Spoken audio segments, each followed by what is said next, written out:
Murray was at a Hooters. Thing going on. And then I heard the voice of Joe Murray. And I said, what the hell is this? Joe Murray hosting his own show? Joe Murray back at night?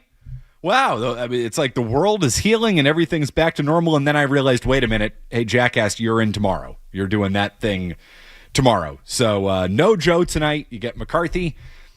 Is Joe back tomorrow night? Yes, Matt, but do you know who's in Friday night? Me. That's right. All over the place. Like the Red Sox, just all over the place, all over the map. So hi, how you doing? The Joe Murray opening take, although tonight's opening take, more of an opening question. Presented by Super Service today, Massachusetts' #1 provider for residential, commercial plumbing, heating, cooling, and drain cleaning. Day or night, always done right. Visit superservicetoday.com. I have a question for you, Skaz, and for everybody else. And Skaz, I know you're a soccer fan, and I know that because at this time last year, you and I were walking into Gillette Stadium to watch Lionel Messi play, which was an unbelievable experience, a total sports bucket list item. And if you're going tonight, you're lucky to get to experience it. I mean, it's not often you get to watch maybe the greatest person to ever do something, do that thing. And that was the Lionel Messi experience last year. Sports bucket list, saw him score twice. I get to tell my kids about that someday. That was cool. So if you're going tonight, I know you'll enjoy it. You'll have a great time. And it's a cool night. It's a cool sports night in Boston. In some ways, kind of at the expense of the Revs. Says nothing to do with the Revs. It has to do with the fact that the Revs are playing host to Messi, which I get it. You know, he's the greatest player, one of the greatest players in the history of the sport. But it got me thinking today. The Revs themselves should be a bigger draw. They should be. And do you, as a sports fan, and this goes to the soccer people out there like Skaz or just the casuals out there, do you want the Revs to be bigger than they actually are? Do you need the Revs to be bigger than they are if you're a soccer person in this town? And if you do want them to be bigger, what do you think holds them back? Because I do want the Revs to be bigger. I wish I could come in here and talk Revs. I like soccer. I'm a casual soccer fan, but I really do enjoy the sport. I am obsessed with the World Cup. It is my favorite sporting event, bar none, across any sport. Every 4 years, I get hooked on it. I like it more than the Super Bowl. I like it more than the World Series. I like it more than anything. The World Cup is my favorite sporting event on planet Earth. I love the Euros. Like, I'm the type of person who the Revs should have. They should have me. I should be there 15 nights a year. I should have put in for tonight off because I should have known it was the Messi game. And I realized last week that it was the Messi game and I wasn't going to get to go. And there was a part of me that almost considered calling Jim Louth and saying, hey, Jim, guess what? Not me. Not tonight. Find somebody else. But I am a professional and I am here with you. I just wish the Revs were a little bit more viable. And I was thinking today, why? Why is that not the case? And I think there really are two factors at play here. One, it's an MLS thing. It's a structure of soccer in the United States type of thing, and the Revs can't fix that. And I'll get to that in a second. But the second factor is the Revs themselves, and I think the way it's run, which I'll get into momentarily. So on the first thing, kind of the MLS thing and the structure of soccer in the United States, I think there are people who really like soccer in this country. They do really good TV numbers, especially with younger folks. My generation, Skaz's generation, people like us, soccer kind of has us. They do. We watch the Euros. We watch the World Cup. Were you watching the Gold Cup Sunday night, Skaz? I watched it today. Oh, well, I watched the FIFA Club World Cup today, but I watched the Gold Cup on Sunday night as well. Soccer has us, especially in the summer. It's a good summertime take. But there are a few things that hold MLS and soccer back in this country. And the number one issue is Apple freaking TV. The fact that you can't tune in tonight and watch Lionel Messi play in your backyard if you're not going to the game on a local channel or on ESPN or anything readily accessible to you is mind-numbing to me. I can't believe it. Soccer has totally screwed themselves. MLS has totally screwed themselves with this MLS, with the Apple TV package, and it's the only way to watch the games. You've got to be kidding me. You've got to be kidding me. The greatest player maybe in the history of the sport has come to the United States and is playing in your league, and nobody can freaking watch it. How is that possible? How can I not tune in tonight and watch Messi in pink on Gillette Stadium turf? Mind-boggling. For the love of God. You got to grow your game and grow your league. You got to make it accessible. It's so stupid to me. So that's the number one factor. Like, I guarantee you that there are people in town tonight who are probably not huge soccer fans, but you're just looking for something to watch. And do you really, for the love of God, and I say this as a baseball fan, do you want to watch the Colorado Rockies again? Can you subject yourself to the Colorado Rockies again? You should be watching Messi, but you're probably not. So that's one of the reasons that soccer is not, that MLS and this thing is not where it needs to be in the United States. The second is relegation, which is just such a tremendous system. I would love it if there were MLS 2, and the Revs are fighting for relegation or whatever that thing is. It's the best system in all of sports.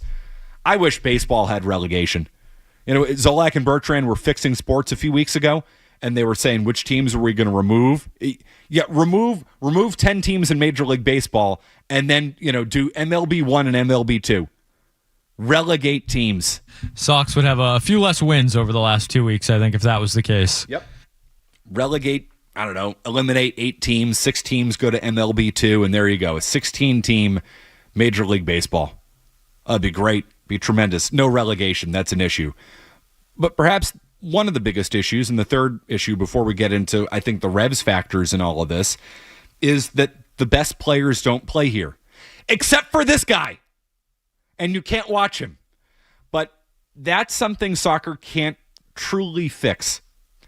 Is that in the end, if we develop a great player, Christian Pulisic, best player we've ever produced, right? Skaz, I'm not wrong in that. You're a soccer guy more than me. Certainly right up there. I'm sure there's some goalies that would argue their case, but yeah, Pulisic is right up there. He's not going to play here in the United States. He's not playing for the Revs. He's not playing for NYCFC. He's not playing for the LA Galaxy. He's going elsewhere. And it's the only sport where the best players in the world don't come here, they go there.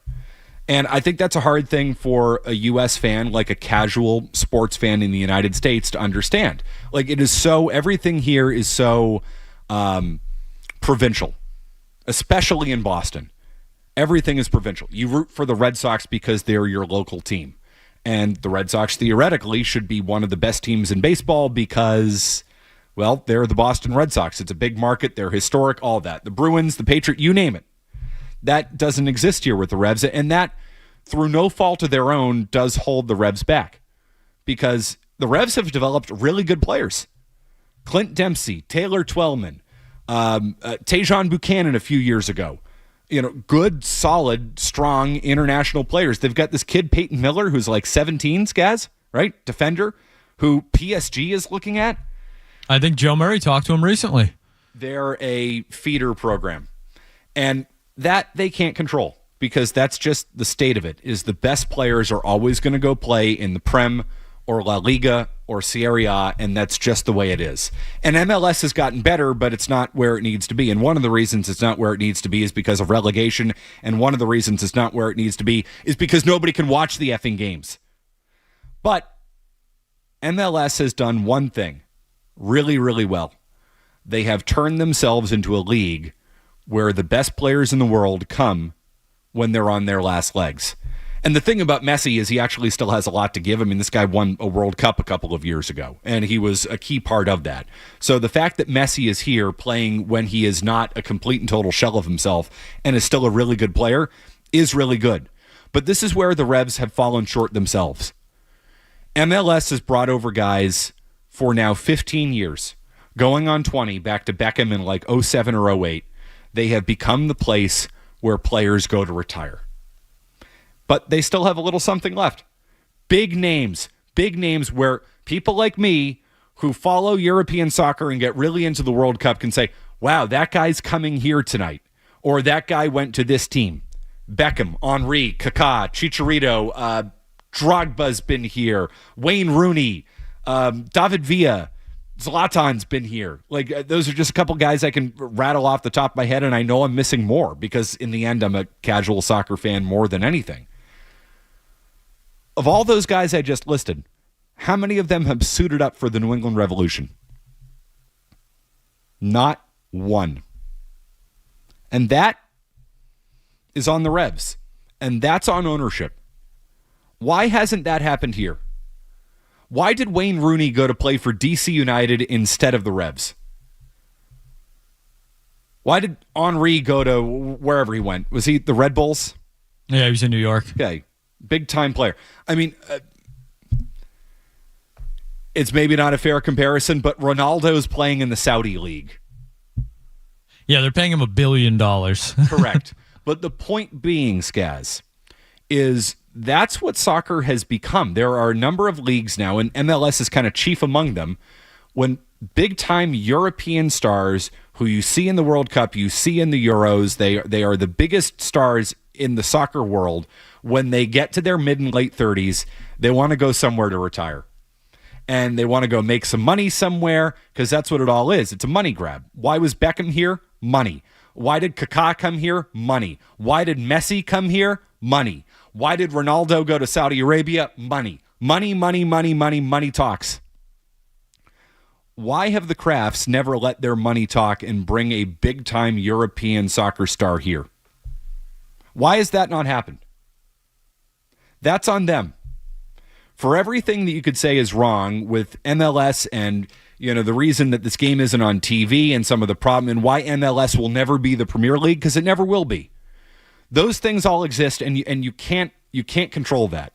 But what the Revs can control is what they spend on this team. And that, I think, is absolutely a fair criticism of the Crafts. Why is one of these guys not come here? Why is it every year we just wait for Messi to come here and that's the biggest night of soccer in Boston? I mean, I get it. It's Messi, so it's obviously going to be the biggest night of soccer. But why aren't the Wayne Rooneys of the world retiring here? It's not turf. I'm going to tell you right now, it's not turf. They'll play anywhere. Ronaldo will play in Saudi Arabia for the money. Beckham would play out in L.A. in 2008 against, to borrow Felgren Maz lingo, goat farmers. Because that's what MLS was in 2008, goat farmers. And frankly, it still kind of is, even though the league is better. Money, money, money. The Revs should have a guy like this, and they don't. Why not? To me, it comes down to cash. 617-779-0985. I see on the phone lines, we'll take care of you. Biggest night of soccer. Why the hell not? Messi talk. And he's playing. We'll get into that coming up on the Sports Hub. You're listening to Joe Murray on 98.5.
417-779-0985. Red Sox underway with the Rockies because the Rockies stink. We'll get you an update on that here shortly. But how about Frank in Abington? Hey, Frank.